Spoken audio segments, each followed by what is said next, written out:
ఈరోజు చందనోత్సవ కార్యక్రమంలో మన సింహాచలం దేవస్థానంలో జరిగిన దుర్ఘటన మనకి చాలా బాధాకరమైన విషయం. ఇందులో మనకి కింగ్ జార్జ్ హాస్పిటల్కి 7 బాడీస్ని తరలించడం అనేది జరిగింది. వీరికి పోస్ట్మార్టం చేయడానికి కావాల్సిన ప్రక్రియలు అనేది సత్వరం వేగంగా చేయమని కలెక్టర్ గారు ఆదేశాలు పంపించడం అనేది జరిగింది.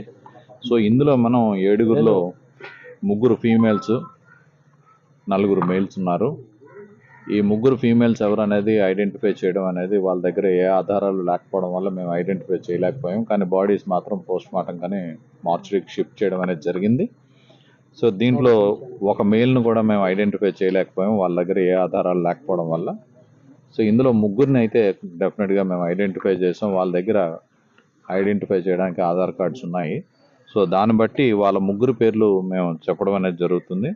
ఎడ్ల వెంకట్రావు ప్రకృతి వైపరీత్యంలో జరిగినటువంటి అనుకోని గాలులు, వర్షాల పిడుగుల వల్ల జరిగినటువంటి ఈ అవాంతరానికి ఇవాళ అందరం మా బాధను వ్యక్తం చేస్తున్నాం. చనిపోయిన కుటుంబాలకి, ఆ కుటుంబ సభ్యులకి సానుభూతిని, సంతాపాన్ని వ్యక్తం చేస్తూ, అలాగే మరొక 3 క్షతగాత్రులయ్యారు.